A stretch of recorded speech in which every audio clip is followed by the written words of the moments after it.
Okay, so I would of course like to welcome everyone. Thank you so much for joining us today for a very special and celebratory and honorary Transforming Anthropology live event. Today we will be honoring Faye V Harrison, as well as doing a reflection on her article, 3 Women, 1 Struggle, Anthropology, Performance, and Pedagogy. And before we start,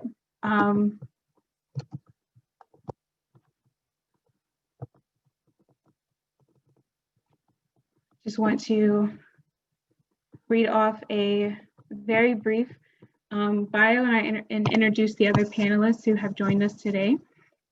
So for Faye V Harrison, she was a student of St. Clair Drake.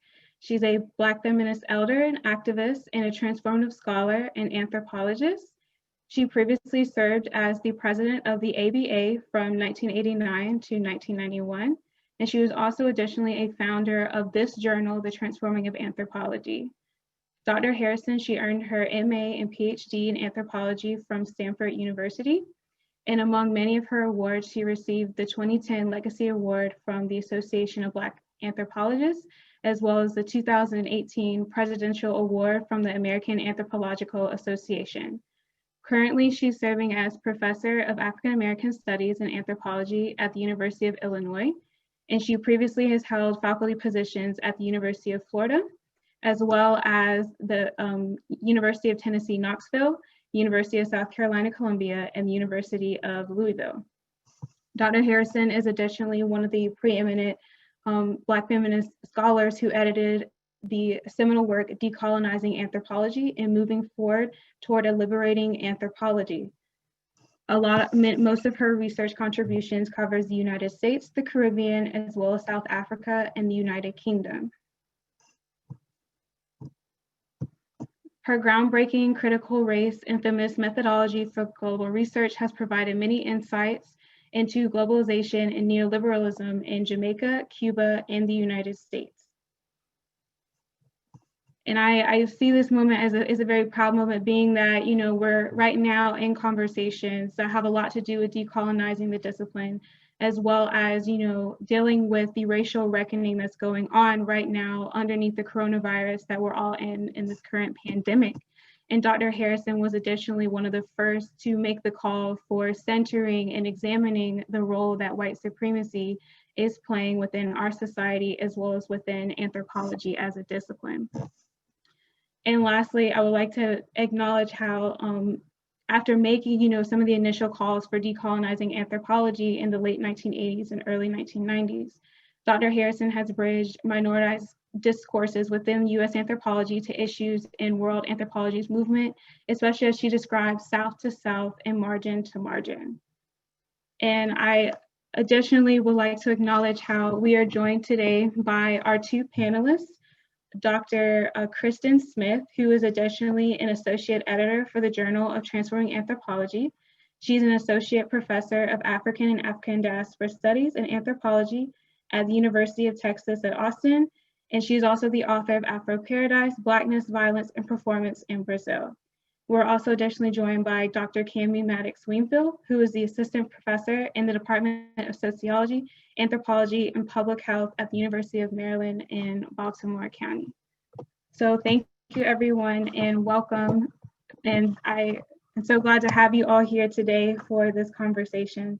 And I first just wanted to start off just by, directing this question at Dr. Faye V Harrison, just, really celebrating, 50 years that the Association of Black Anthropologists has been established, within anthropology and has been operating. So what thoughts really come to mind when you hear 50th anniversary?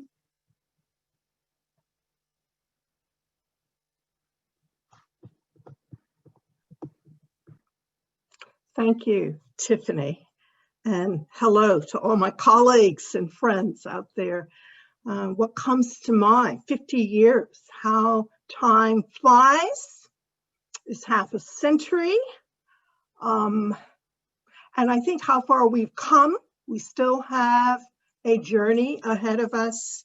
But when I think about for instance, the founding of Transforming Anthropology, the journal, it is utterly amazing how professional and brilliant that organ of our organization, Association of Black Anthropologists, is. And so I'm very proud to have been in the 80s and early 90s cohorts, the decolonizing generation, so to speak, to lay the foundations for what we have today. I'm very proud and confident of my younger colleagues. I think we're in good hands, and so we're equipped for the journey ahead of us, where there are many detours, cul-de-sacs, obstacles, challenges that we have to be prepared collectively to negotiate.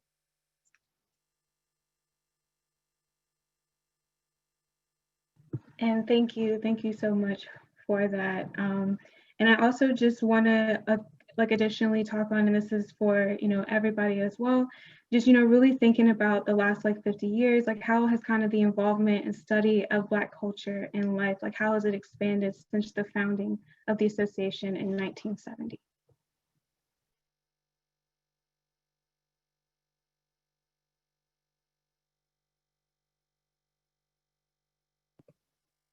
So that's for me as well.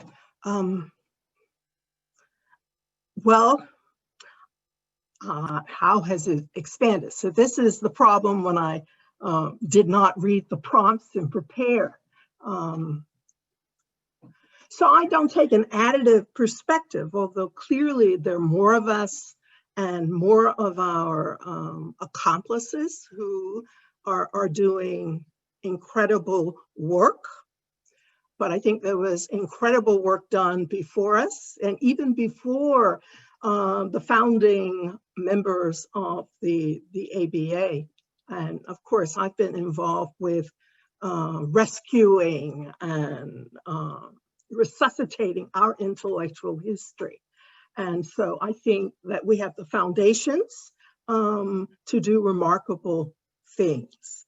The work today, I think, is not only methodologically sound, empirically expansive, it's exceedingly theoretically sophisticated. And I think that anthropologists can hold their own in interdisciplinary and transdisciplinary conversations.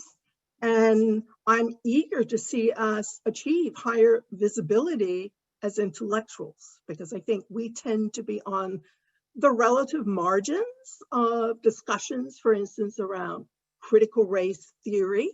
I use the term critical race studies intentionally to emphasize that it's not just the critical legal studies in law schools that have made critical race theorizing possible.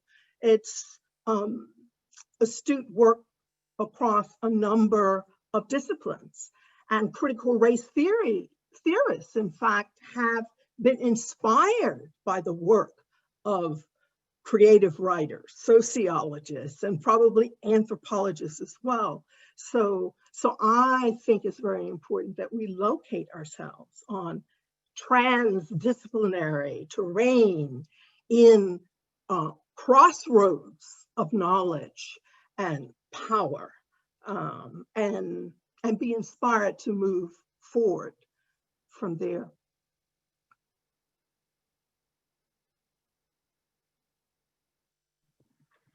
Yes, and even thinking about how we're moving forward and being inspired to move forward, this really brings us to the article and the piece that you wrote, 3 Women, 1 Struggle, anthropology, performance, and pedagogy, and really thinking about, challenging how, anthropology within fieldwork, writing, and even as you're teaching about anthropology can be done within the classroom or even outside of the classroom.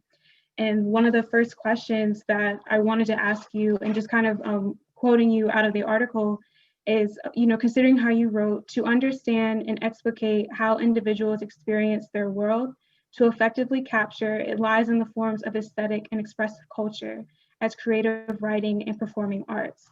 How would you describe the importance of incorporating performance, for understanding and really engaging with the human experience?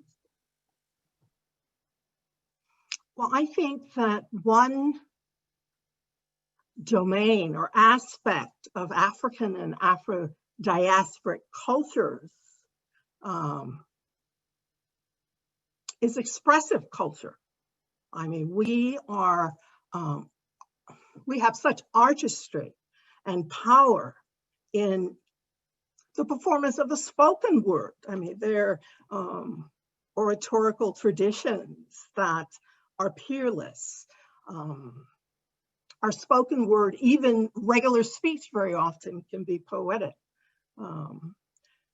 But our artists across a range of genres, poets, storytellers, singers, musicians, dancers, and dramatists, I think, are incredible.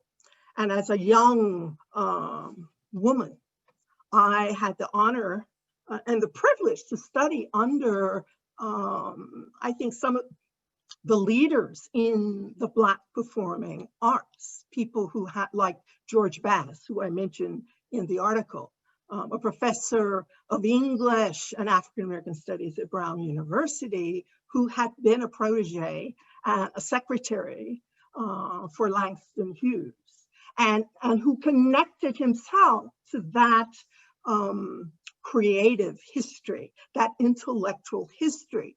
He made a profound impact on me. In fact, he introduced me to the work of Zora Neale Hurston and Catherine Dunham. So I am an anthropologist today because someone who was an expansive, erudite intellectual and artist taught me the potential power of anthropological inquiry, analysis, and theorization.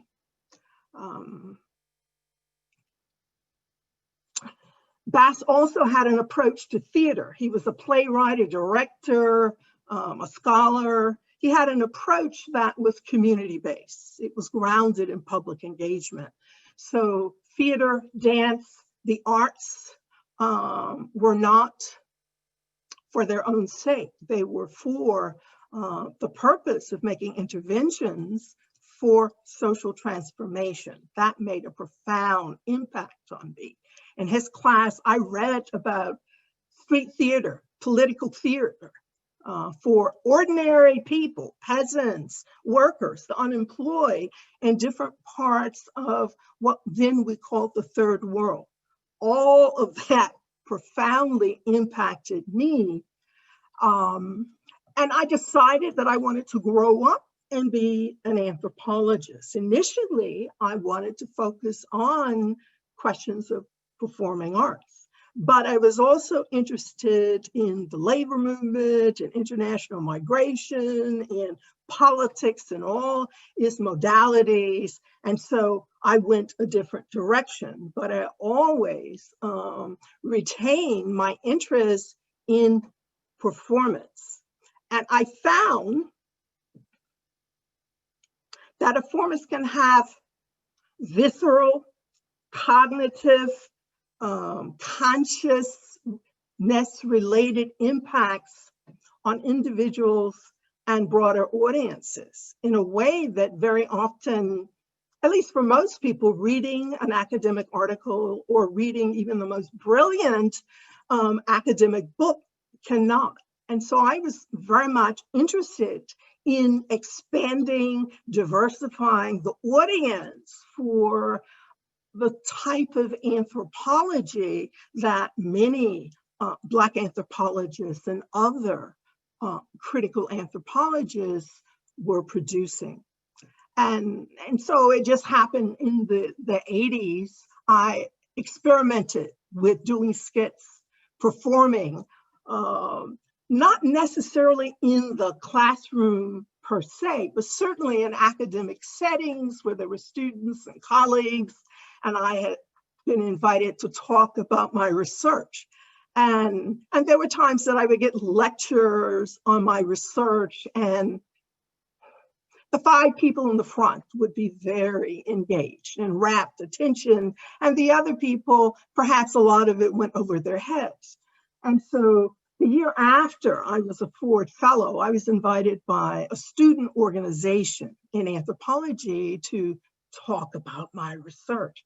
And so I decided I would surprise people with performance discussion. And so that was the beginning of what became 3 Women, 1 Struggle, except I focused on the second character and sort of fleshed out her life as a tourist hotel performer, as a labor activist, as a critic of structural adjustment in Jamaica. And the impact on the audience was amazing. It exceeded my expectations. The word got out that some exciting things were happening in the anthropology department. So all of a sudden, students started enrolling in class, started applying for the major, and all of a sudden, even colleagues who tended to be reticent, polite, but not really engaging, started coming by my office talking about their work. And so what I did, performing a woman's experience in the context of Jamaica, made people started thinking differently about what they had encountered in India, in a number of other places. So I said, wow. I was also involved in social justice organizations in Louisville, and every year we organize International Women's Day. Usually they were like rallies or lectures. We'd invite an Angela Davis in or something like that. But one year everyone decided they wanted to do a culture program. And so I did a dramatic reading of the script, the performative components of 3 Women, 1 Struggle. And the impact again was very heartening. I write about this in the last chapter of my book, Outsider Within. So if anyone has not read that, or you've maybe read the introduction in the first chapter, but not the whole book, I really encourage you to go to the last chapter where I sort of pull together the people, including in anthropology, who made profound impacts on me. And I talk about how I attempted to balance my intellectual, my research, my scholarship, my civic participation, and my interest in performance, and how that could be, and for me at that time, was an integral element of my life and my career as a political anthropologist.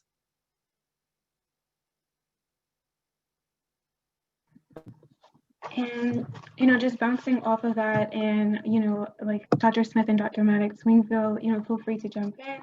But, thinking about how in 3 Women and 1 Struggle, you discussed why Black scholars should expand their approach for teaching anthropology to meet the diverse needs of students. And that one way of doing so, as you described, using performance, you kind of incorporated the method of calling it anthro-performance. Can you speak, a little bit more about what shaped your pedagogy and how your pedagogical approach of anthro-performance has impacted the way you connect with students, as well as, Dr. Smith and Dr. Maddox-Wingfield, to really talk about how anthro-performance is impacting you today, like even as you're engaging with anthropology and teaching others about it? Well, I coined that term because I wanted to really zoom in, pun intended, on the relationship, the interface, the intersection between anthropological knowledge and practice with the performing arts, and how, You don't have to be on a Broadway stage to be a culturally meaningful and significant performer, or appreciator and supporter of performance, in the sense that, you know, we have a call and response tradition where the distinction or the boundary between the audience and the stage sometimes is non-existent, particularly in the traditions of street theater, which Dr. Smith knows a lot about and has written about in her work in Brazil. So it was just a coinage to get my colleagues to think outside of the box, but to have one foot in perhaps the box or the ground that we define as anthropology from our various vantage points. I could have written a similar article and published it someplace else without any references to anthropology per se, because many of the people I cited are intellectuals that everybody claims as predecessors, as sources of inspiration. Zora, Catherine. These are people who have multiplex and multiple positionalities in terms of their versatile gifts to the production of knowledge and the circulation of that knowledge in the Black, and I would say the larger global world. So the point of the article, because I revised something I had written actually for a different journal, but it was rejected. They wanted more theory, more whatever else. It was to set the tone for transforming anthropology, because we had to decide whether to delay the launching of the journal until we had a backlog of articles. I mean, we had absolutely nothing. And so I presented Arthur Spears, the inaugural editor-in-chief, with my essay, and he put it through a rapid peer review. It was accepted, and then we had content for Transforming Anthropology, Volume 1, Number 1. I'm embarrassed somewhat that the president of the ABA at that time had her work published. All right, the research article, there was an editorial from the president, and if you go back and read those editorials back then, you can see that they too were very intellectual in terms of expressing my vision of what anthropology could potentially be about. So the operative word is potential for the future.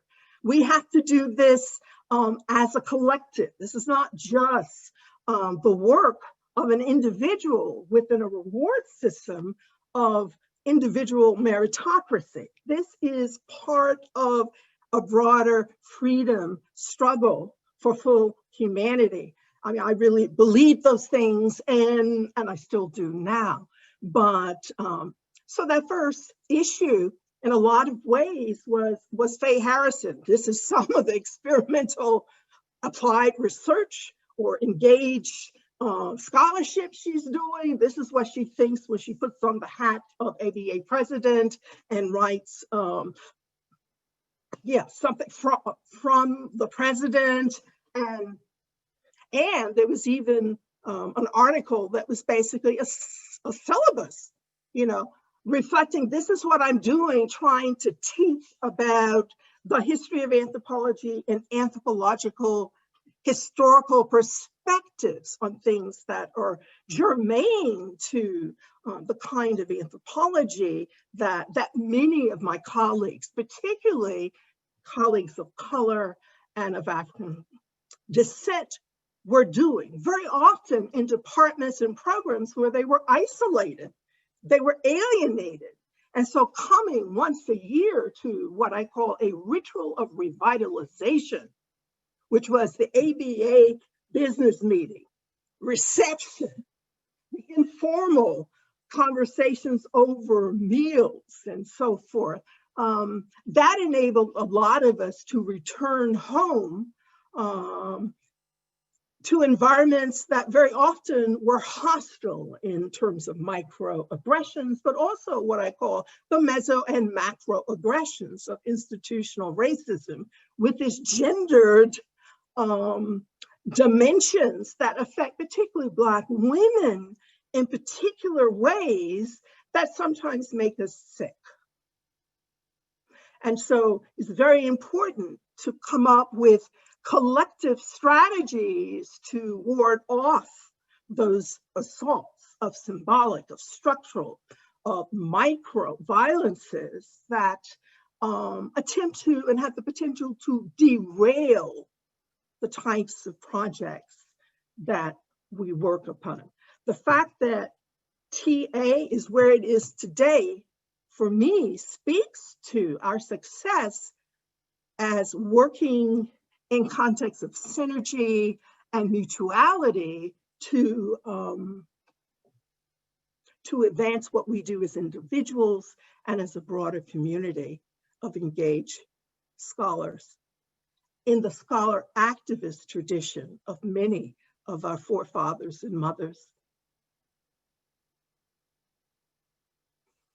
Do you mind if I chime in with just a little bit? First of all, it's just an honor to be able to be part of this panel and this conversation. I think that, you know, when I first read this piece, I was just struck by the fact that this was in the very first issue of Transforming Anthropology and just how prescient it was. Given the fact that performance has played such an important role in Black anthropology over the years, and the fact that this article, pedagogical reflection, performance piece, very much frames why performance is a key methodological dimension of Black anthropology and of decolonizing anthropology specifically. And so to me, it was really beautiful to be able to see that as someone who has used performance theory through an anthropological, in my ethnographic work and as an anthropological method. And I wanted to go back to, I think it was the second question that you asked, Tiffany, and that was specifically about how we figure performance in everything. One of the things I was struck with when I read this was the fact that not only is Dr. Harrison engaging in performance studies and reflections on performance and anthro-performance, as she coins the term, but she's also invoking Catherine Dunham and Zora Hurston. And there's a way that an anthropology of performance has been in a kind of, you know, proto-Black feminist anthropology tradition, right? And part of what I started to reflect on when I saw the piece was, okay, well, why is that? Why is it that Black women anthropologists find a home in performance?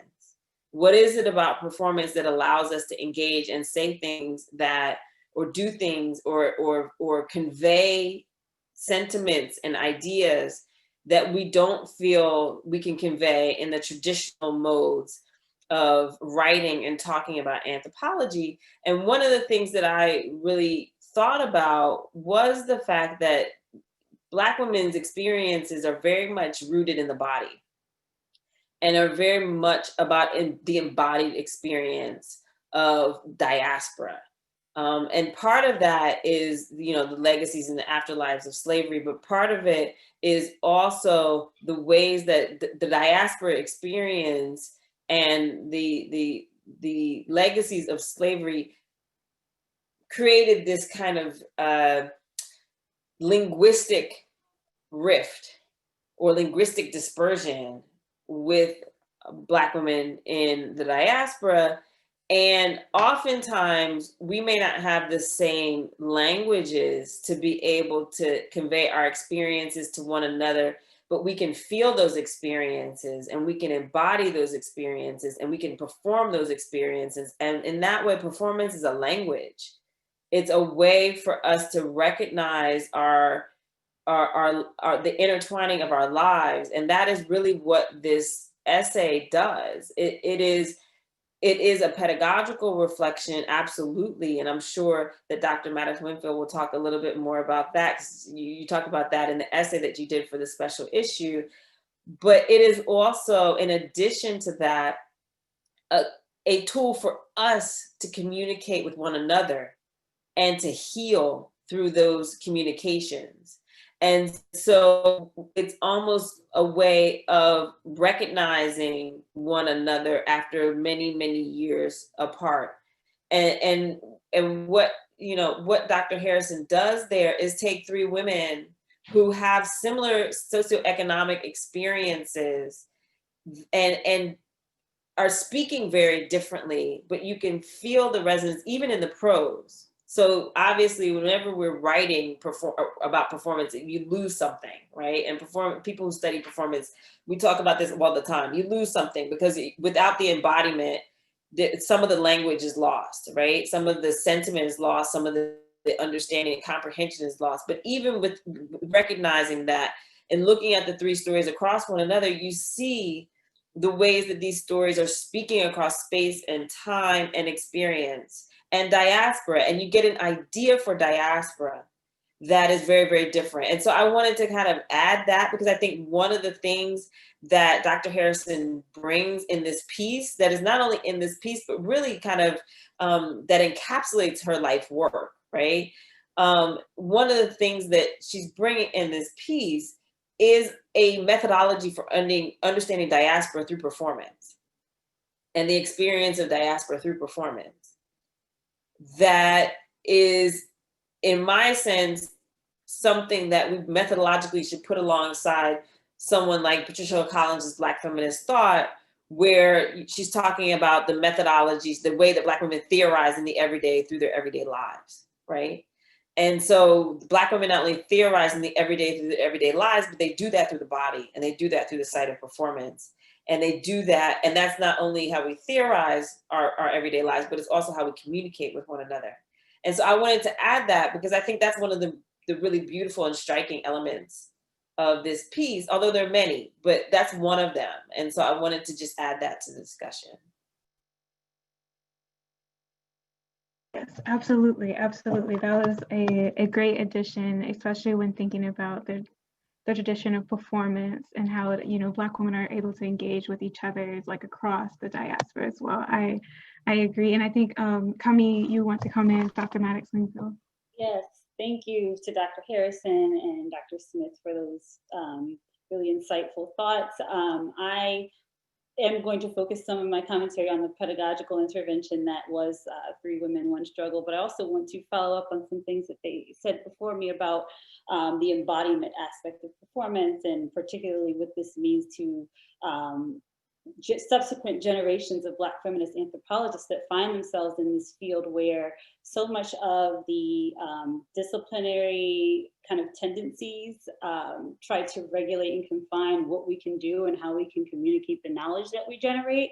And what this piece does is it gives us this really creative space to express the emotional range that we encounter and the things that really drive our research inquiries, right? We're often coming into the field and coming into our, these research sites with questions about power imbalances and uneven distributions of power and intersecting oppressions. And we are curious about how people are responding to that through their rage and through their pain and through trauma and state violence, and also where spaces where joy and pleasure are experienced. And so much of that happens in performative spaces, through performance repertoires, through performative modalities that we then have to be creative in how we translate that to our audiences. And it has to be translatable the research to the classroom and not stop at the classroom, but then go to the community center, the community civic center. And that's really what this anthro-performance pedagogy really gives us permission to do, right? To make our work accessible to spaces beyond the kind of elitist academic settings that we're trained and disciplined to confine our analysis to, right? And so part of what I wanted to really think about is how Black women's bodies, you know, as Dr. Smith commented on, you know, there's that range of pain and rage, but then there's the joy and the pleasure, and performance really gives us the space and the kind of creative license to communicate that to our broader audiences through the anthropological concepts that, you know, we're expected to teach in our classrooms. How can we make those ideas translatable to wider audiences in our communities who we often experience ambivalence around as we're going through our own disciplinary training? You know, how can I speak to my people? How can I make the things that I've spent, you know, my entire career studying and analyzing accessible to the audiences that I deeply care about? Where can I make space for collaborative engagement with our interlocutors who are so much the inspiration behind our work and the kinds of questions that we're asking? And so I often think about the discipline's exclusionary practices and the conventions that you know, limit us and confine what we can do. And Zora and Catherine being early predecessors of this, and then Dr. Harrison in this 19 article really just gives us permission to explore that emotional range through anthropological concepts in really creative ways. And I just am really grateful because, you know, speaking from the student side of this and now on the professor side, I read Three Women, One Struggle just in the months as I was preparing to apply to the University of Florida for graduate school, and seeking out mentorship with Dr. Harrison. I wanted to be her student. And so having read this article and knowing the kinds of questions, research questions I had about dance, I was just really blown away by the kind of innovative thoughts that she had about, you know, the endless possibilities of what we can do as Black anthropologists to contribute to knowledge production in these creative ways that Black students are often, you know, looking for in anthropology classes, even when they're non-anthropology majors and they're just there for gen ed. The classics that we're expected to read that make up the quote unquote canon are very difficult for us to decipher and to make sense of and to recognize ourselves within. And so reading a piece like Three Women, One Struggle, I think can really motivate Black students to take anthropology seriously and to look at what, despite its very problematic history and you know, the kind of colonial underpinnings of this field, you see this piece by Dr. Harrison, which is part of her larger mission to decolonize anthropology, and you find a space for yourself as a Black student. You say, this is where I see myself. I see myself in an anthropology that envisions these kinds of possibilities. In a very liberating way. And I just found it so beautiful, and it, you know, really kind of as a student motivated me to seek out her mentorship. Unfortunately, when you're so, you know, blown away by a work like this and convinced that you have a place within this discipline, you still receive messaging from other senior colleagues and mentors that what you're doing is not anthropology. And unfortunately, you know, despite working under Dr. Harrison's supervision as a graduate student, I often receive that kind of messaging that what you're doing is fascinating, you're interested in dance and identity, but that's not anthropology. I'm not sure that that's anthropology. So the reminders that you get working with someone like Dr. Harrison and these pieces of writing that came out at the time that they did really gives us the authority to speak back and say, actually, what I'm doing is very much anthropology, and there is a space for these kinds of approaches within our discipline, despite attempts from the kind of gatekeeping tendencies that, you know, we cannot transcend these boundaries that have been set on us by the discipline. And so you know, as a graduate student, thinking about this anthro-performance approach and how we can be innovative in classroom settings with communicating anthropological thinking and knowledge, I'm just thinking about the times in which I wanted to experiment with different pedagogical approaches myself by drawing on performance, these other kind of modalities of performance myself, you know, embodying performance by using dance in the classroom, but also thinking about hip hop pedagogy and, you know, having students analyze lyrical content and accompanying that with reading lists. It's from this exemplary model that Dr. Harrison set that gives us permission to do this kind of work and to push those boundaries to really have a more interactive and engaging and kind of dialogical experience with our audiences, and that those audiences don't stop at the classroom.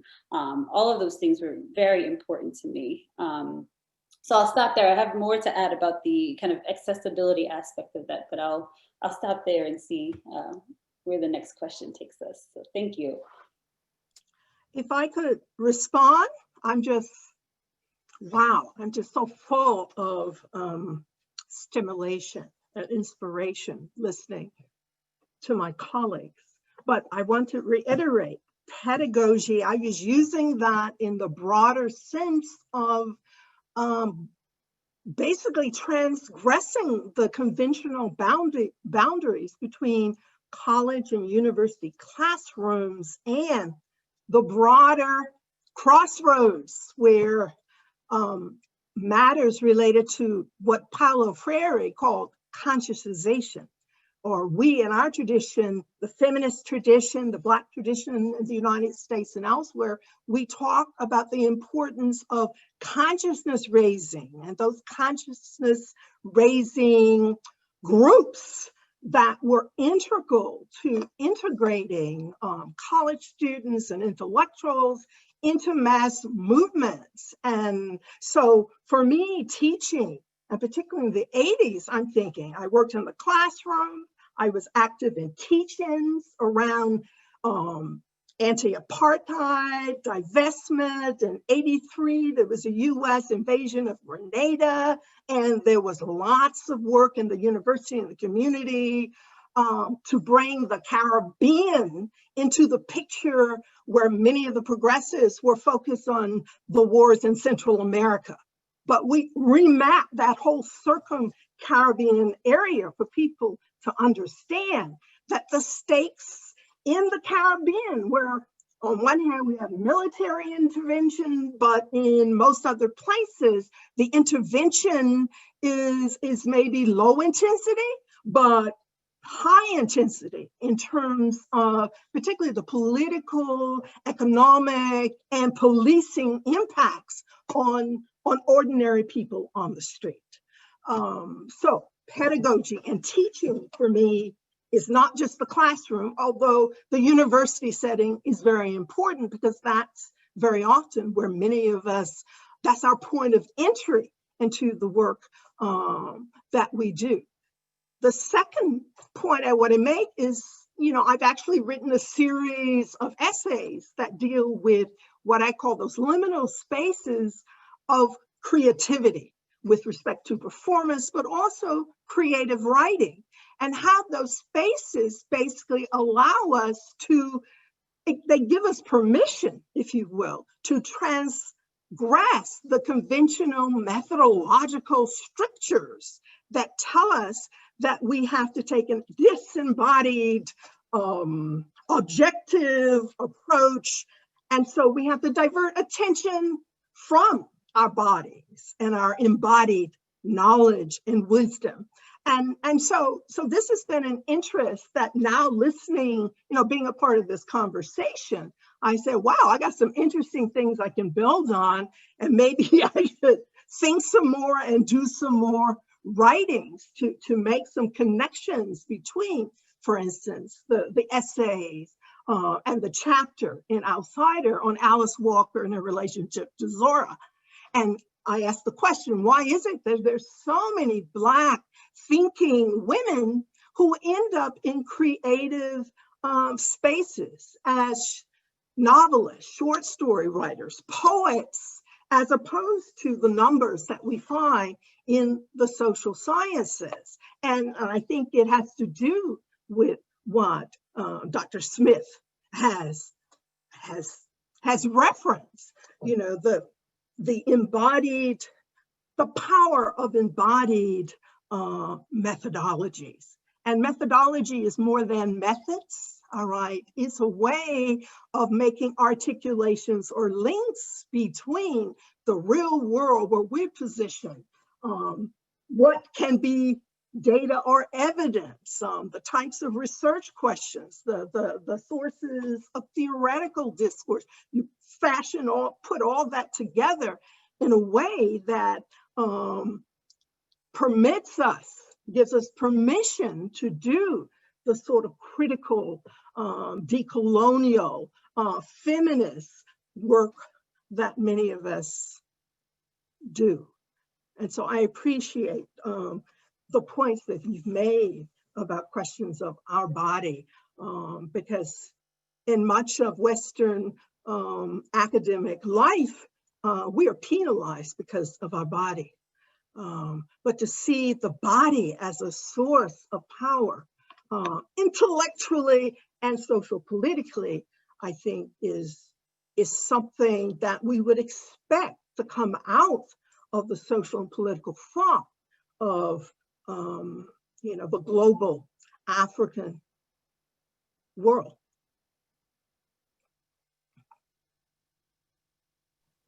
And just even thinking about how, engaging with performance, engaging with the body to really, think about the connections and the theorizations that are being made in creative writing and how you engage with writing, how it's understood as you're reading it. One of the questions that I wanted to ask is, how can, even as like Black anthropologists and Black women, drawing from the legacies of Zora Neale Hurston and Katherine Dunham, and even your work, like Dr. Harrison, like really when retelling and depicting the interpersonal realities that are faced by Black women across the diaspora.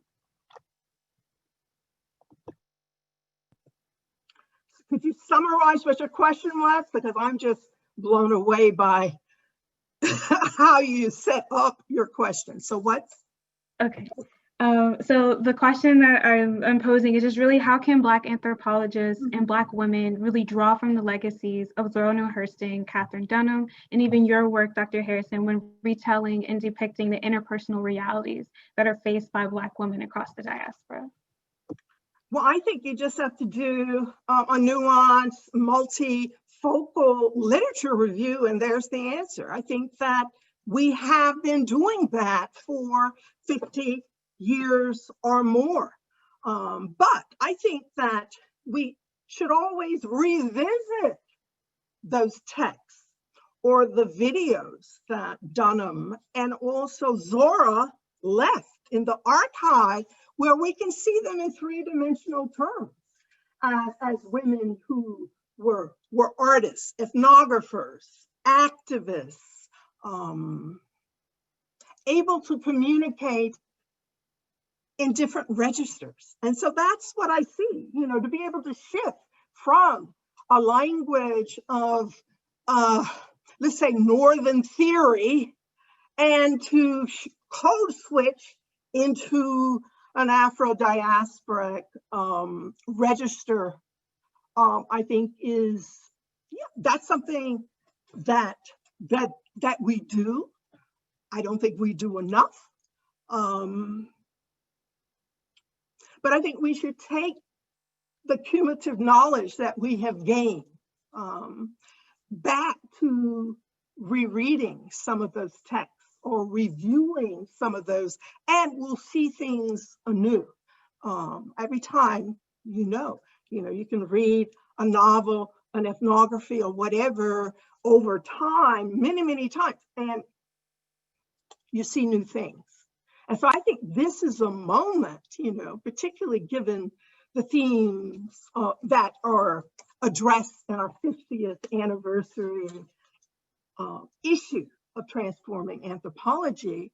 And to some extent, we're doing it to look back in order to rethink what we're doing now and what the possibilities are in the future.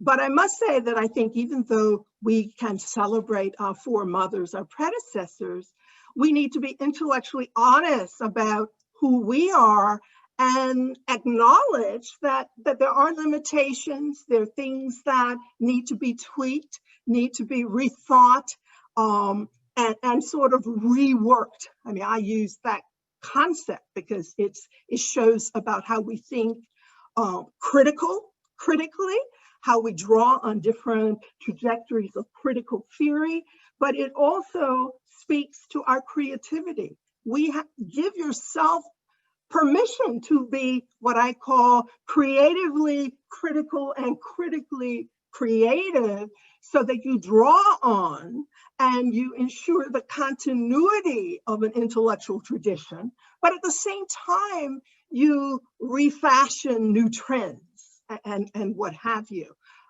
Because the historical contingencies that we face today are not the same as those that Zora face, although clearly the continuities are there, as the language about the afterlife or the afterlives of slavery. And I just wrote something yesterday about the afterlives of colonialism. That's what coloniality of power, knowledge, and being are about, the afterlife. But we shouldn't interpret that to mean that is all the same thing. It's not. I mean, because of the agentive, creative interventions that we make along the way. And before I hush up, I wanted to say something about the limitations of an article about performance. And I think that Christen alluded to this. 3 Women, 1 Studies was a performance piece that came out of experiments and improvisation. And then I wrote a script so that I could do dramatic readings, so that I could use it as sort of the substance that I could contextualize theoretically and historically. But I must say that once I published it, because you asked me originally, well, what impact did it have?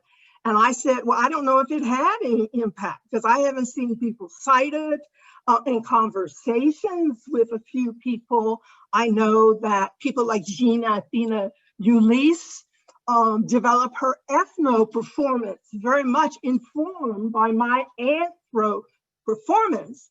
And she gave her permission even to sort of leave the confines of a professorship in the Department of Anthropology to become a full-fledged performer. And now she's at the University of California at Santa Cruz in, I think it's the Department of Feminist Studies, but she was hired because of her stellar interventions as a performer. And of course, those performances would not be what they are without her auto-ethnographic experience and the double-edged swords that she's had to avoid or embrace within anthropology. But 3 was a performance piece, and one of my colleagues, a political scientist with whom I shared the first issue of TA, read it and gave me the opportunity to actually develop a 1-woman show that I performed at the Dayton Festival of Black Arts. And so that experience was amazing, but it also convinced me that to be effective as an anthro-performer, as using that as a model to inspire other people and my own work, I had to invest a lot more time in developing the techniques and the skills of an actor. And I made a different choice because of demands and interests in my life. And I felt there are other people who are more talented, more equipped to do this. And to the extent that a model I sketch could inspire them, could endorse their projects, I say more power to them and more power to transforming anthropology. And I just hope people are inspired. There's so many ways we can be critically creative and creatively critical. at the level of theory, at the level of, new triangulations methodologically, at the level of course, performing anthropology and ethnographic knowledge. That's one along a continuum and many modalities that I think are part of the world of living anthropologists, regardless of what anybody says. And so if anything you learn, I think we're at a point where there's enough of a critical mass of kindred thinking people that we can support a student who's in a department perhaps surrounded by people who don't see their interest in dance or street theater as anthropology. I mean, they can build an argument now because we have a literature and we have living networks of anthropologists who are kindred spirits to those students. So I think this is the worst of times and the best of times in terms of the possibilities for those 21st century trends that critical decolonial feminists anthropologists can follow. And for some of us, maybe you don't have to call it anthropology, but you can still do it because there are other contexts and settings and institutional or there are other settings within which we can do this work. And many of us are not employed by anthropology departments. So we need to think about the implications of our location and what that tells us about what we can potentially do. Can I say something really quickly, Tiffany? I wanted to just briefly add, because I think, what Dr. Harrison just said was so important. And I hope that we all can kind of absorb all of the different layers of the comments that she just made, because I think that they're critical. But this idea of critically creative and creatively critical, I think is really a key element of the legacy of both Hurston and Dunham. And I would also throw Pearl Pramis in there as well.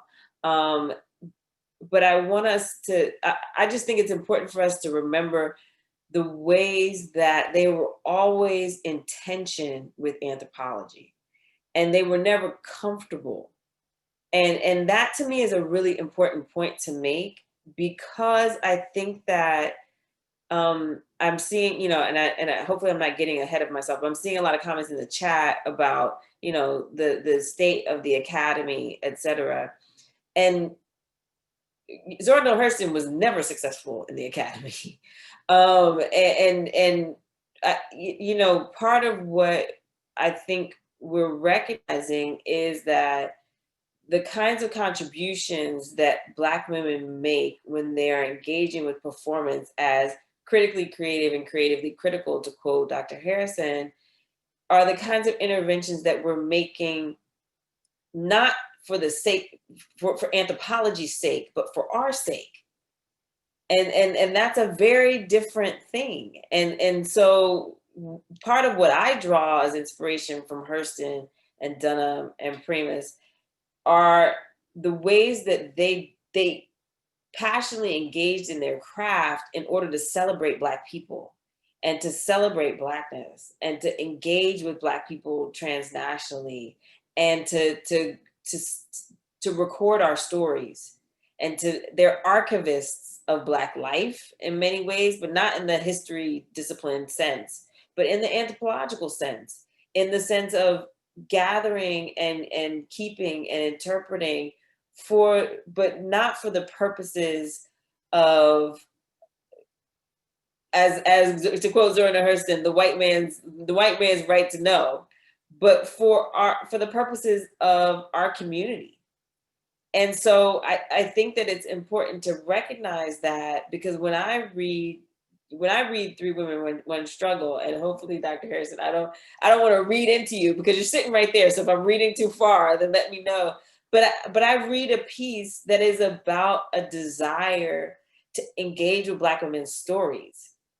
And so much so that when you said that it was rejected from another journal, I'm like, of course it was, because it is about engaging with who we are as people, as Black women, right? And it's about honoring our legacies and our stories. And traditionally, anthropology has not been invested in that. And so when we talk about Black feminist anthropology and its engagements with performance, we're also recognizing that in that inherently is a tension with anthropology itself.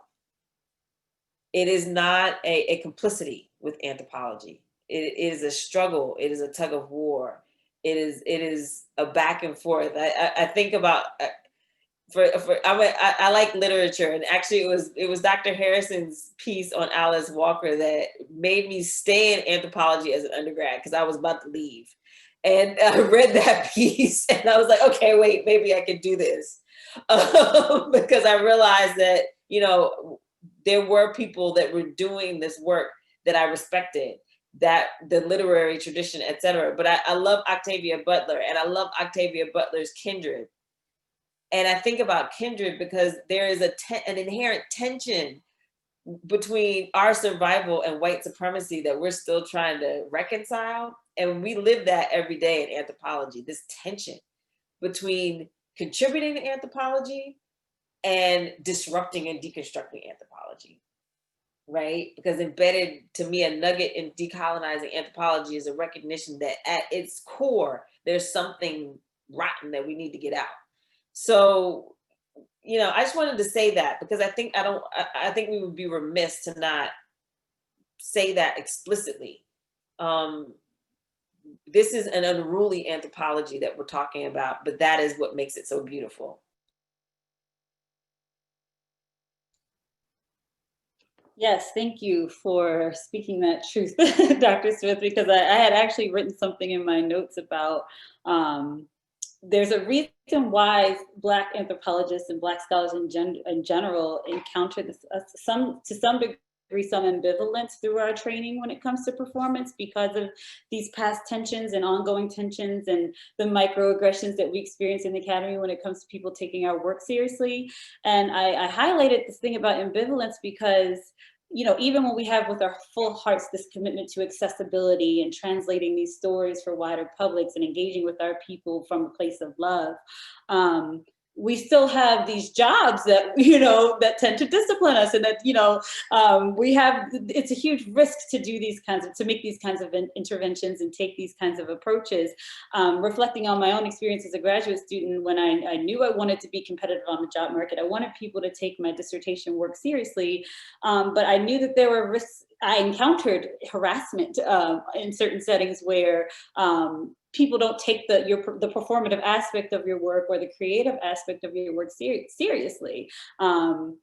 You know, you run the risk of being dismissed or not having your work engaged to a serious degree by the professors who are teaching these seminars and reading your term papers and just aren't sure how to make sense of what you're doing, but you know where your commitments lie. And so another thing that comes to mind with this ambivalence is I've read in, you know, blogs and columns about higher education, how many Black faculty have experienced these expectations to perform in ways, right, to entertain in academic settings, in conferences, in classrooms, in ways that can be very demeaning and exploitative and without critical substance. I think I wrote about that in my commentary for the TA issue. And so again, there's that tension of, we have what Dr. Smith just talked about, you know, these performative modalities that are really from a place of love for our people and not necessarily for the discipline that we're trained in.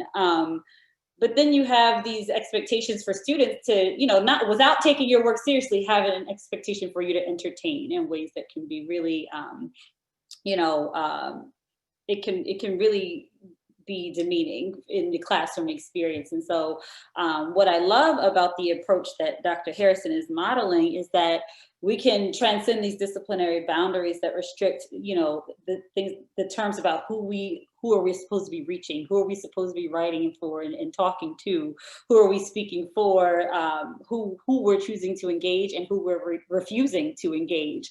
I think there's space for all of that within this intervention, and I think it really helps those of us who encounter that ambivalence or the you know, feelings of this, you know, this dismissiveness or harassment for the kinds of work that we want to do and that we're committed to doing. It helps us to reconcile that and to be courageous and unapologetic about it at the end of the day. So I really wanted to take time to say that because the points that Dr. Smith just made are very important, and you know, the tensions that she's speaking to in terms of, you know, Hurston and Dunham refused to be confined by those, you know, those tensions and those restrictive tendencies of the discipline, and take their talents elsewhere to other audiences where the work that they were committed to doing would be appreciated and celebrated. If I can say that one of the reasons why I don't want my notion of pedagogy to be confined to classrooms is precisely related to what Dr. Maddox-Wingfield spoke of. Most of the students who populate the classes I've taught over 30 years have been white, not necessarily receptive to what I had to offer. So to perform for them fits within that traditional mode of the way Black people have been aestheticized as entertainers to be consumed by racist white audiences. And so I've had my experience of trying to integrate fun performances, role playing, the students engaged in. I've even, when I was physically able, done some windmills and acrobatics in order to demonstrate some anthropological concepts, particularly in the beginning of an intro course. But then you reach the chapter on kinship, on, you know, political economy, globalization, and my imagination would not permit me to figure out, now, how could I communicate this in an embodied way? I shifted, and that's where I lost most of the students, because they had expected me to entertain them. And I wanted them to take anthropology seriously. So they didn't understand my notion of edutainment. I have encountered colleagues over the years who've won major teaching awards. And I'm not saying that this is true of all of them, but I do know a couple of people who got those awards because they entertain classrooms of 200 and 300 people. And sometimes their performances actually reinscribe the very controlling images and stereotypes that critical anthropologists would do everything in our power to dismantle. So we have these interesting contradictory trends in academic anthropology. And I was saying that TA would not exist without that ambivalence that we all experience in some ways.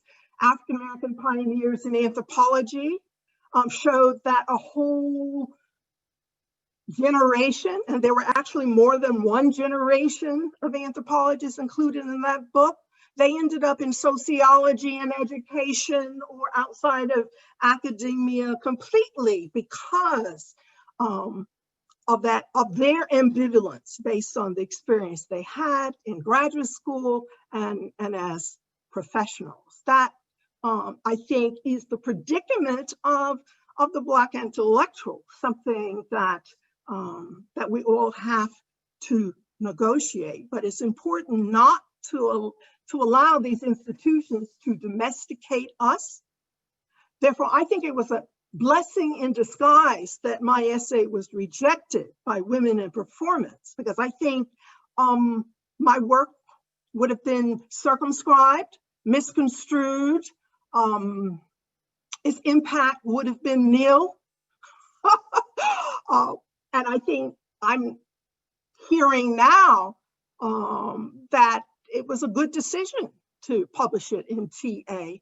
I don't know how many people read it in 1990, but I'm heartened to know that, you know, my colleagues have returned to it and really taken its content to heart. And you're coming up with some very, I think, important nuanced interpretations and analysis that have tremendous implications for the work that you will continue to do, and people in our listening audience hopefully will be inspired to, regardless of what you're working on, you know, figure out how can you translate some of these nuances into the work that you do. There will be audiences and colleagues who appreciate what you do. And we have enough full professors around, so if you're in academia and come up for tenure, there may be some of us who have the opportunity to make a case for your interventions so that you are rewarded with tenure. I mean, I've reviewed many files of people doing innovative things that 50 years ago would have got them pushed out of the academy. But now it is possible, you know, to do these multimodal, multifaceted projects and call it anthropology.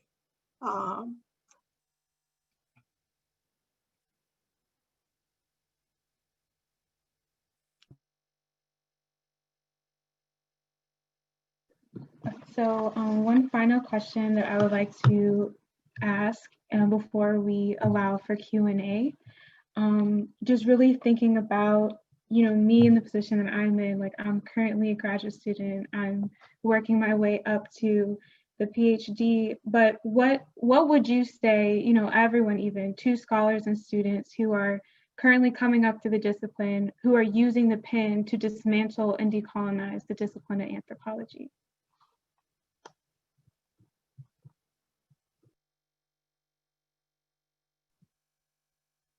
Using the pen. Well, I think it's very important for us all to set the stage for where we're located. We use the pen metaphorically, we use our computers, but the broader context and grounding for these interventions have to be real people, real life, and some sort of, and the cultivation of what I call some sort of organic relationship to those modalities of life. And there's so many exemplars in our field where people have cultivated what I call, because it doesn't exist naturally because we're skin folk. All right, that's an essentialist approach that assumes that we're all on the same page, and that's not true, because there are many people who have been domesticated, who have been incorporated, and in a political sense, I think that can very much be a form of co-optation and a form of alienation or severance from the very aspects of Black life that I'm referring to. So we have to be grounded, all right, in those aspects of the real world that enable and at the same time inhibit Black life. We have to realize that a discipline is part of a profession, which is a cluster of social institutions where there are power dynamics, hierarchies. So whatever we do, very often, I think, like ABA had to create an audience for transforming anthropology, for decolonizing anthropology. We helped to create the audience for Afro paradigms, all right? So there's organizing or organizational capacity that has to be built in order to ensure that our work comes to be appreciated, engaged, and valorized. Now, that doesn't mean that everybody has to do all things. I mean, some of us may be privileged where we make our impact largely through the pen, as it were, or through our writings, but somebody has to do the work of building organizational capacity, the work of what we can call community organizing or political organizing within professions to ensure that we have a place and that our work is not reduced to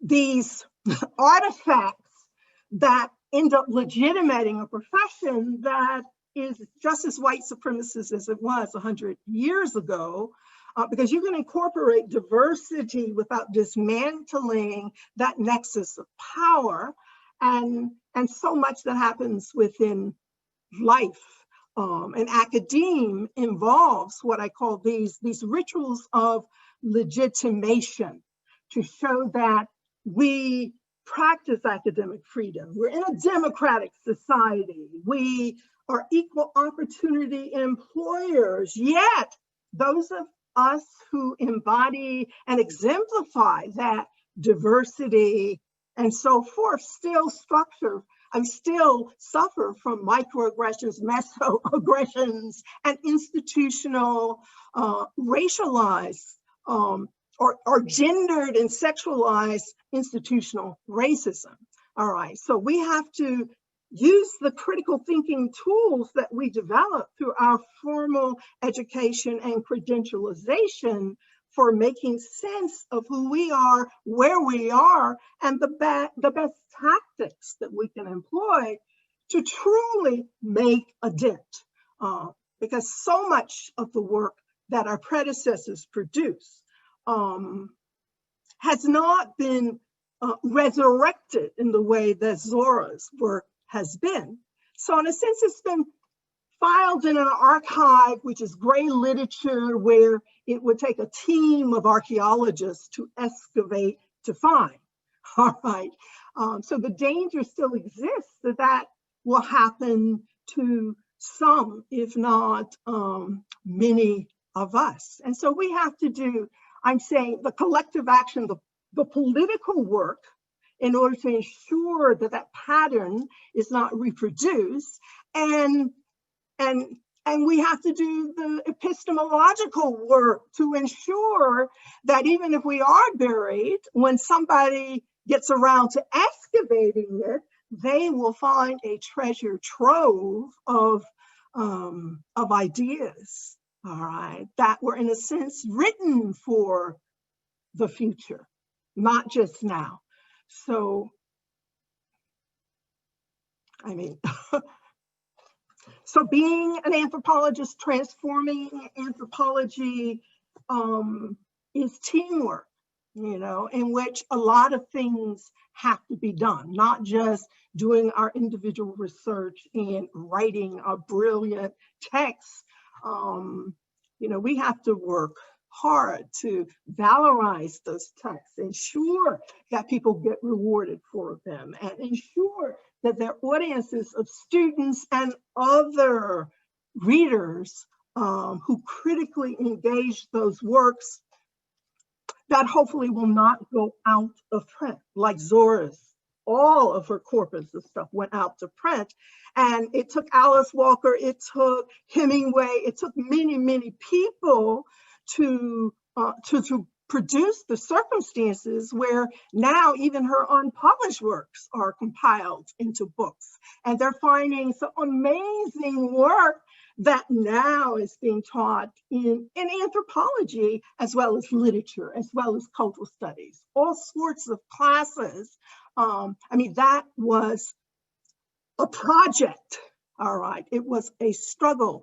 And so I don't think we should take for granted a lot of the things that characterize where we are now.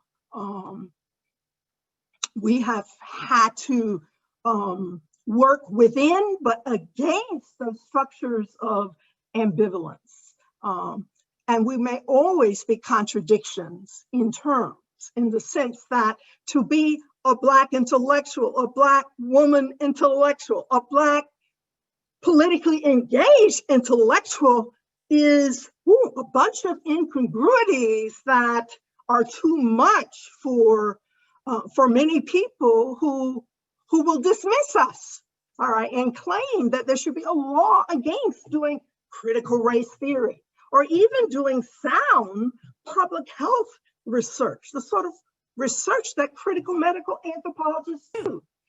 Its very legitimacy is on the line today.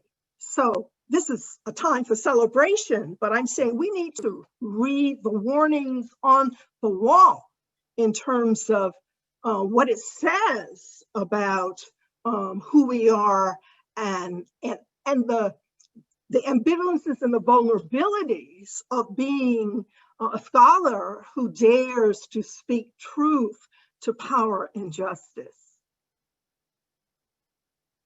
and the power of performative culture.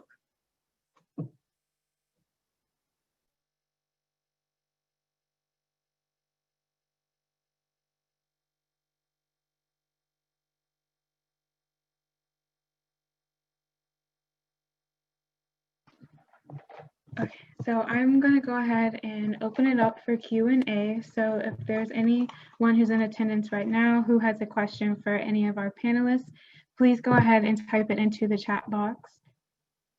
And I'll see if there are already questions that are already here. Okay, so this one is from Adana Jones.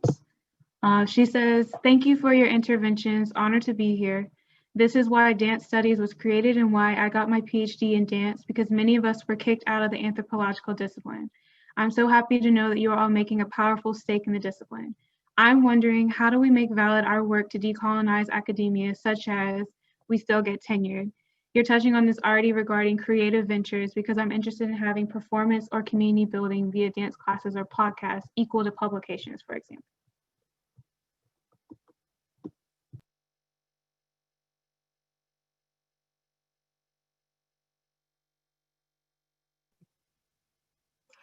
We have to be, in a sense, dancers, metaphorically acrobats, because we have to balance ourselves on a tightrope.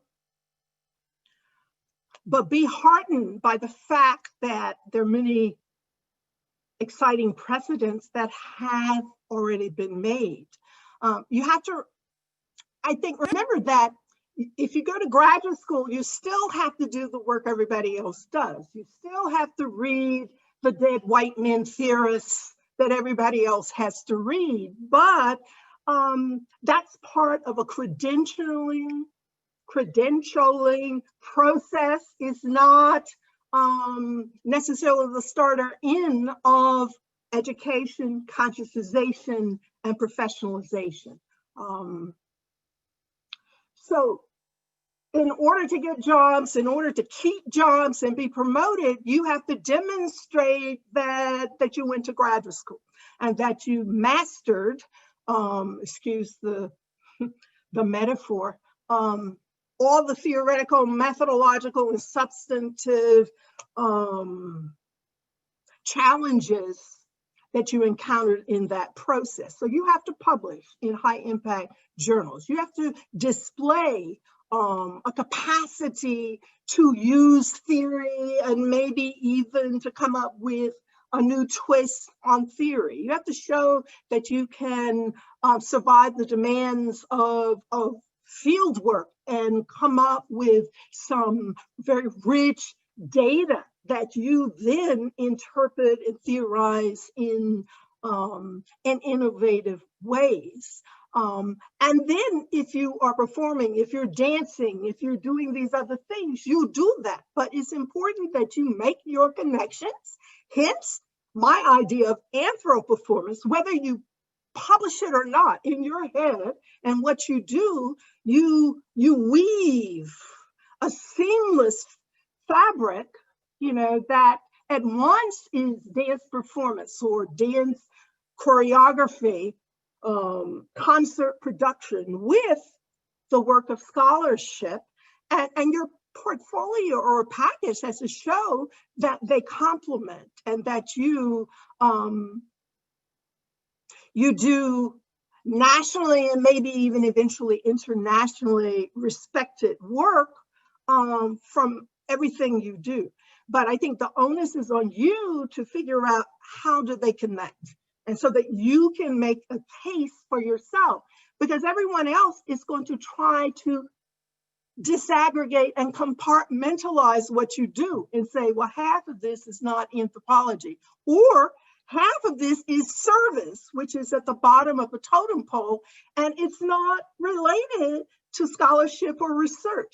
So many of us dovetail, or there is no clear distinction between, for me, pedagogy, service, public engagement, and research. So we have to, through mentoring, making collegial friendships with people who can help you figure out how to do that, you make a case. And as I said, there are enough of us now where chances are, we're going to be asked to review your portfolio. And some of us can see basically how these things are mutually constituting elements of a career in whatever field you are in.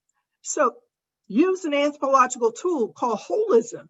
Anthropologists learn how to make connections that most of their counterparts in political science and economics or even in sociology don't. All right, make those connections and figure out how do you come up with this articulated, this synthesized practice that is at once art and science or social science. I think this is a good time to be able to do those things. And if you want, and find out who are the people already doing this work, so that you can be mentored and guided through the process. You don't have to reinvent a wheel when there are already wheels rolling all over the place out there. So make friends, develop networks of colleagues, a support system to get you through whatever it is you encounter in these ambivalent, and sometimes not ambivalence, because that says a tug of war between love and hate. Sometimes they're outright hostile environments, all right?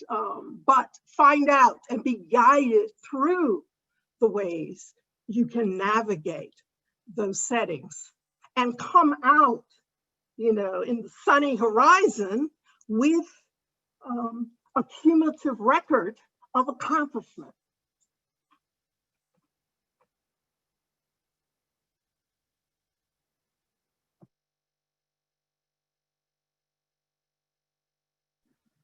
The next question was submitted anonymously. It says, thank you all for your scholarship. My questions are, if we're to continue the process of decolonization of anthropology, then how will the decreasing tenure track positions available in the US block the trend?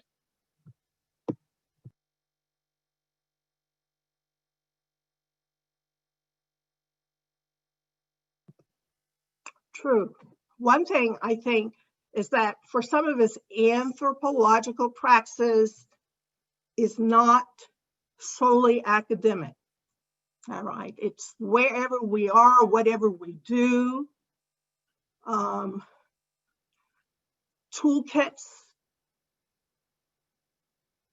compiled of anthropological techniques, concepts, or whatever can be useful. So I think we have to map anthropology, particularly now with the neoliberal restructuring of academia, where there aren't fewer, or they may do away with tenure accruing or tenure track jobs, where there's a much larger population of migrating academic workers who are part of a precariat.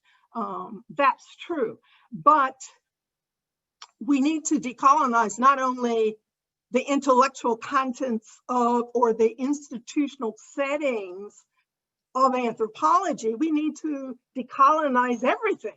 All right, so it's not just anthropology, sociology, universities, higher educations, forms of governance, just name it. I mean, decolonization or the decolonial project is really about, we're talking about massive social reconstruction of planetary consequences. So we have to sort of figure out how to locate ourselves within those wider struggles and negotiations to ensure that human life and all forms of life and being can continue into the 22nd and the 23rd century, because we're all at risk, disproportionately Black and Indigenous folk.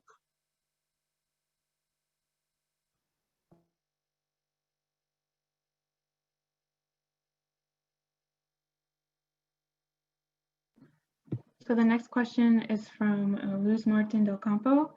Thank you to you all. I utilize performance theory to examine the gendered ways that identity is embodied via forest conservation and management in the Lacantan rainforest in Mexico. My question, how can we distribute theory beyond the academy for grassroots collaborations?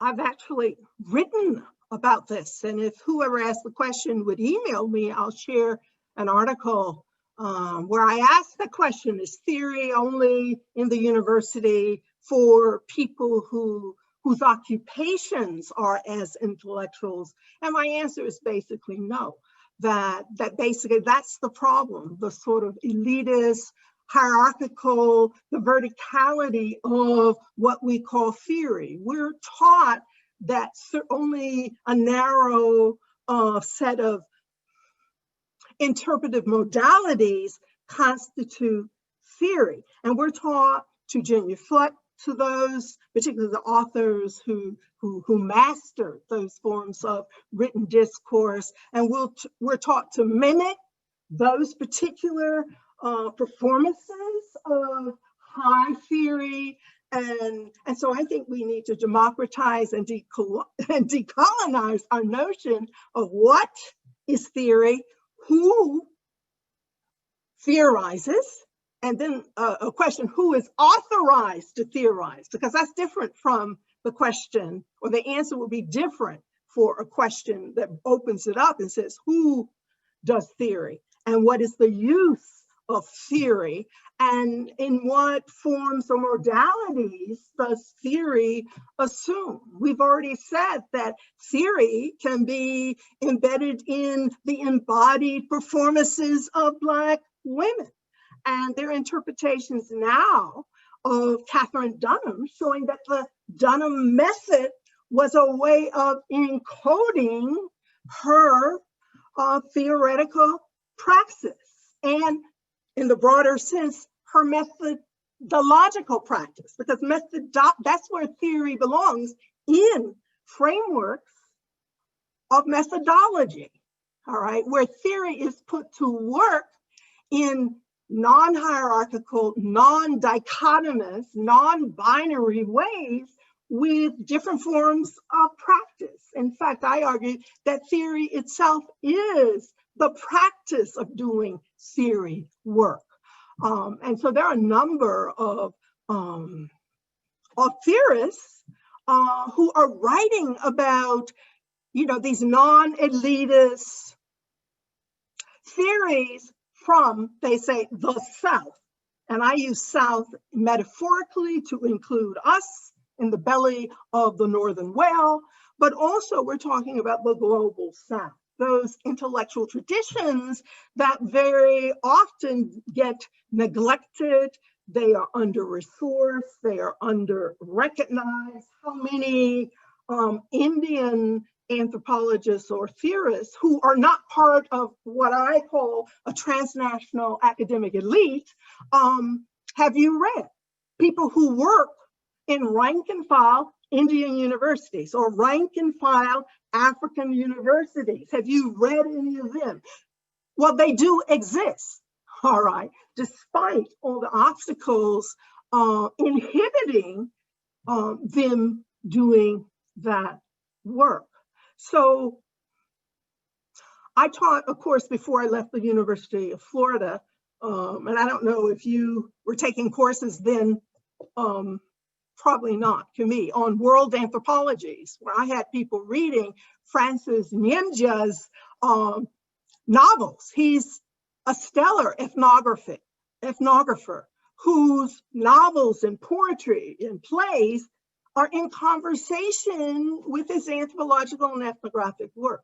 They read a number of things and they asked me towards the end of the course, why haven't we read this in the pro seminar or the seminar that is required for everyone to take?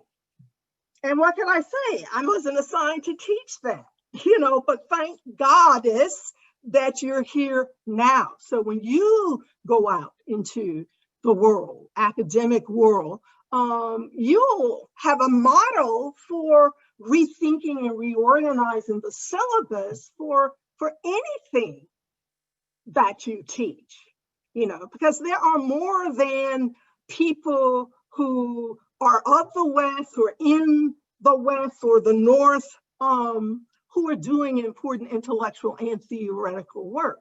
But we have to somehow implode those circumscribed notions or mappings of what is theory, what constitutes it, so that we can find it in, as I said in my essay about Alice Walker and Black women as creative writers, so that we can discern it in fiction, all right? And we can decode it, from embodied performances on a stage or on a street corner or in a rice field in Vietnam, or what was historically the Rice Coast. So I think the problem is that you're using the code or the lexicon of Northern epistemologies. All right. And if you're serious about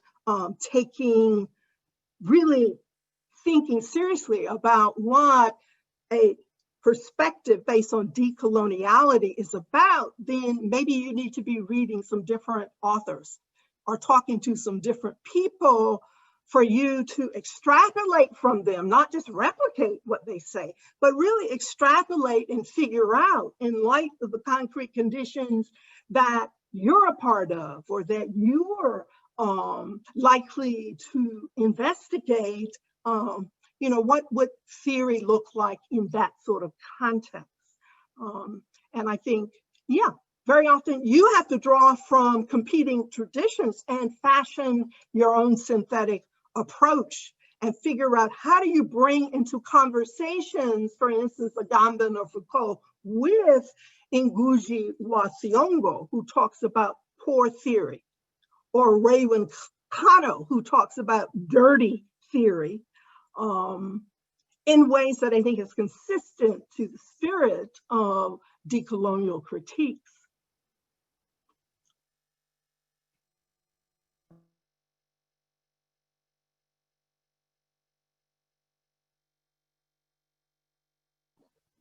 So the next question, so wondering if the participants might speak about academics as resistance.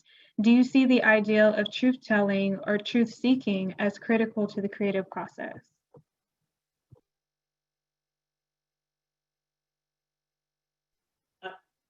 If I may, I will take a quick stab at that. I think that the academy can be a space of resistance. It cannot be a successful space of resistance in isolation. And I think that that's really important to recognize, because we have to constantly be engaging with critiquing power and speaking truth to power. And the academy is a wonderful place to do that. And I think that, maybe 10 years ago, I might have doubted that a little bit more than I doubt it now. But I think with the recent pushback against critical race theory, I'm reminded of how much what we do in the academy actually does affect people and affect things. And so I think that what we do is very important, and it's in a very important space of resistance. We have the luxury to be able to think. And in this way, what Dr. Harrison was saying about theorizing is so important, because we have the luxury to sit back and try to get a broader view of what's going on and recognize patterns and recognize structures of power and think about the long array of marginalization and oppression in order to be able to give people the tools to dismantle it. And I think that that's the really important role that we play in the academy in terms of resistance, right? We give people the information and the data and the tools and the background history and the connections across time and space to be able to really understand how what's happening in this local space connects to other bigger, broader things. And that gives us the tools to be able to think about how we can undo it. But again, I think that that has to be done constantly in conversation and in partnership with actually doing the work, right? And actually doing the active work. And so if you're in academia and you're just writing in a vacuum, I don't think it can ever be resistance. The resistance comes when it is tied to spaces where people are struggling. And so having that connection is really the key. You know, I think about Fanon, right? And I think about the fact that Frantz Fanon, we think of him as somebody who is, you know, a theorizer and a theorist. But the fact of the matter is that most of his theories come out of his experience as a psychiatrist on the ground in Algeria during a war. And so his theories are not being created in a vacuum. They're being created in conversation with struggle. And so, you know, I think that, yes, the answer to that is, you know, academia can be a space of resistance. It's got to be a space of resistance in conversation with people on the ground, experiencing whatever it is that you want to talk about in the everyday.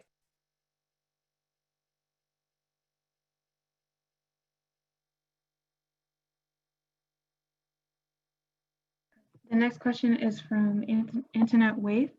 How has being a part of the Combahee River Collective influenced or inspired your ideas around activist scholarship?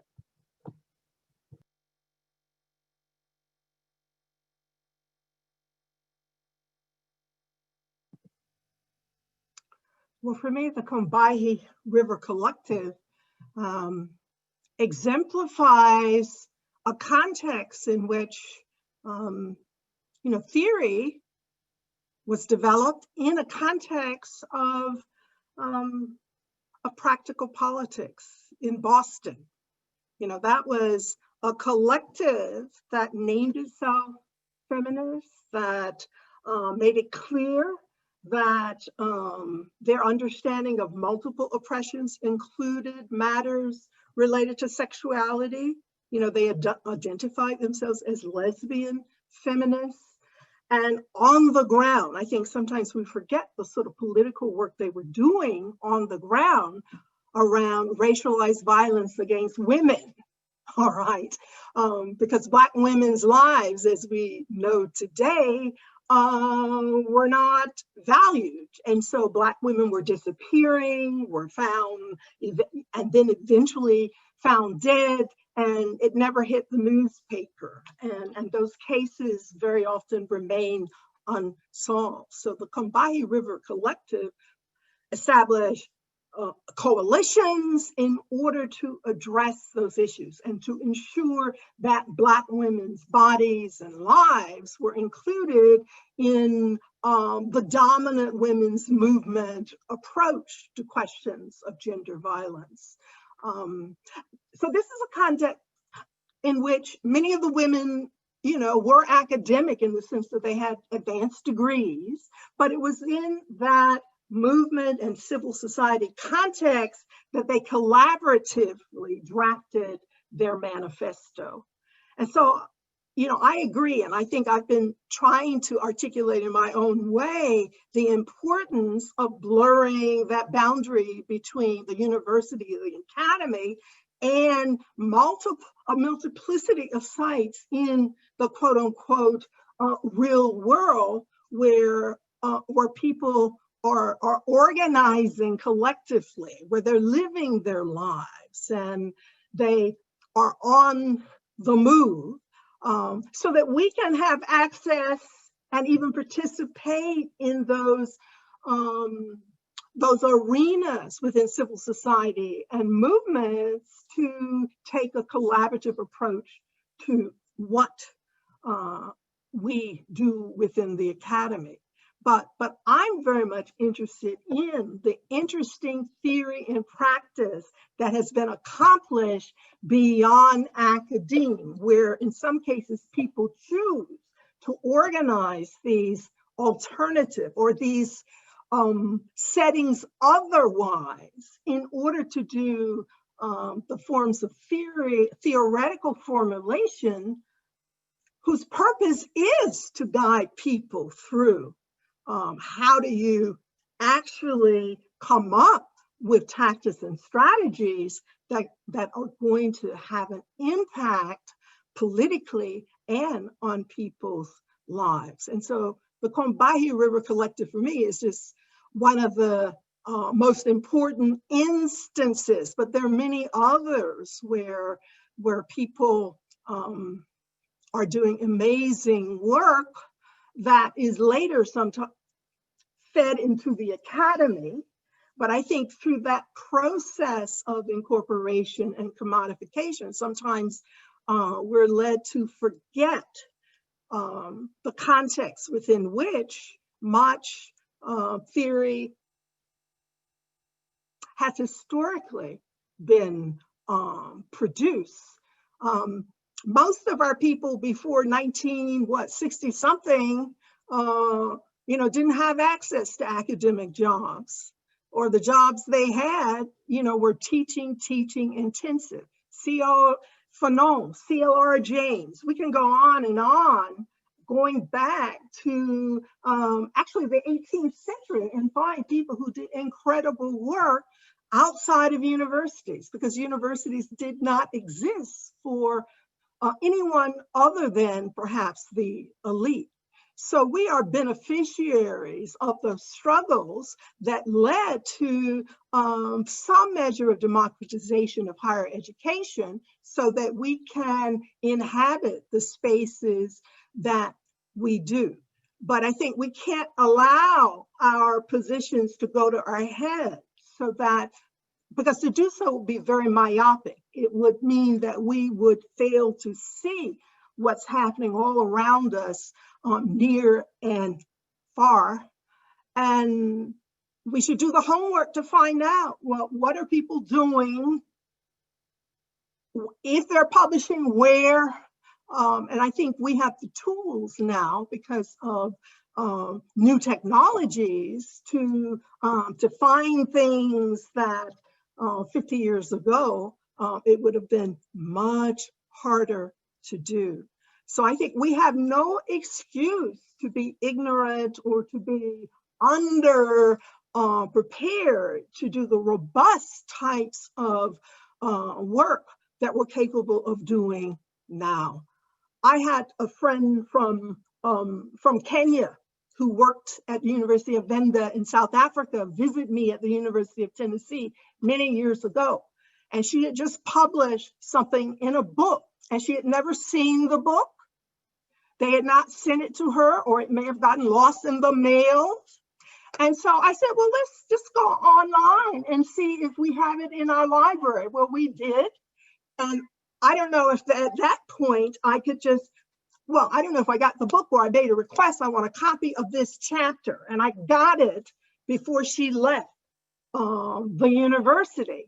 And she said to me, and this made an impact on me, you people here have no excuse not to be productive, because, you know, when we consider at home, you turn on the computer, everything is slow, or sometimes the electricity is off. Even in advanced countries like South Africa, it's very hard, you know, to be productive at the pace and the intensity and on the scale that Americans, people in Western Europe and so forth can. So when we're underproductive, it's a problem for our people, all right, in that global context, is that we are under maximizing the resources that are there for us to appropriate for our projects in knowledge and power.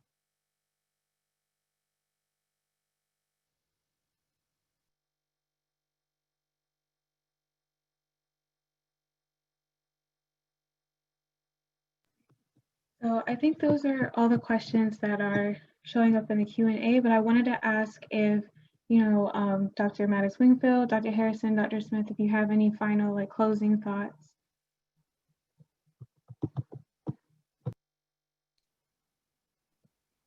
I just want to thank you at TA and thank those who tuned in for being a part of this event. I really appreciate it, and I think it's very important. So I'm looking forward to attending other conversations where we collectively reflect on what we do, the significance, and the implications of that work. Thank you. Yeah, I just want to say thank you for the invitation. I want to thank Tiffany. I want to thank the wider editorial staff of Transforming Anthropology. I want to thank our elders who we're honoring with this 50th anniversary special for paving so many paths for us. And just to Dr. Harrison, you know, mentee to mentor, I just wanted to say you're truly an exemplar for Black feminist anthropologists. Your labor is one of deep love and care and generosity. And, you know, your mentorship style has always been very highly engaging and committed. You're committed to our success, not only as professionals, but to our whole selves. And to our wider commitments beyond scholarly spaces, to our communities and to our families and to our loved ones near and far. You've just set such a wonderful example for those of us who are trying to make transformative moves through this discipline. So it's been a wonderful privilege to be mentored by you, to cultivate the kind of relationship that we have. And thank you for this opportunity, TA, for having us. Thank you. I just want to say a quick thank you as well to everyone, particularly our editor-in-chief, Aisha Belisa de Jesus, and all of the editorial staff and all of our editors that are our associate editors that kind of have worked hard on this special issue. And I'm really excited about the special issue. I think that it's a real opportunity for us to look back and look forward, Sankofa, right? To look back and look forward and honor our elders and also think about what the next generations will bring. And thank you always, Faye Harrison, who has just been an inspiration for me the entire time I knew anthropology existed. And so I just want to say thank you so much for your inspiration and all of your work. And thank you, Camee, so much as well. I always am honored to be in your presence and engaging with you and your work. And so I'm just really excited to be here, and thank you. And thank you so much, Tiffany, for all the hard work you did on pulling this together. Thank you, everyone. The feeling is mutual, Dr. Smith. Thank you. This is our second occasion to hold this kind of space together. And I just, you know, thinking back to the AAA conference in 2018, it is. And I think, you know, and it's fun. I'll say this super quickly because I know we're at the end of our time, but I want to just say that your performance at the event that honored Dr. Harrison, and I'm talking about Dr. Maddox-Wingfield's performance, was so beautiful and so moving and so inspiring that I almost wish that we could just kind of like encapsulate it to be able to demonstrate some of the things that we talked about today. And so if you don't know Dr. Maddox-Wingfield's work, please go out and check it out because it's really wonderful work. And yeah, that's all I wanted to say that earlier, so now I want to slip it in. Thank you. I appreciate it. And of course, just rounding up, but I just also want to say thank you to everyone who was able to be here today. Thank you, Dr. Camee Maddox-Wingfield. Thank you, Dr. Christen Smith. And of course, thank you as always, Dr. Faye V Harrison. And I just want to say I'm very thankful just to even be here today to help organize this event, as well as, help talk about, important conversations and important like organizing collective spaces that we need to be creating. So I thank you so much to everyone. And I also just want to say before we close out, please stay tuned for everything that Transforming Anthropology has planned for the 50th anniversary, as well as the Association of Black Anthropologists. Please, show up, be present, and try to come as much as you can. And I also just want to say our next event that's coming up for our Transforming Anthropology Lives event is this Friday on October 23rd. 9 a.m. Pacific Standard Time, 12 p.m. Eastern Standard Time. It will be featuring the piece written by St. Clair Drake and Willie L. Baber, further reflections on anthropology and the Black experience.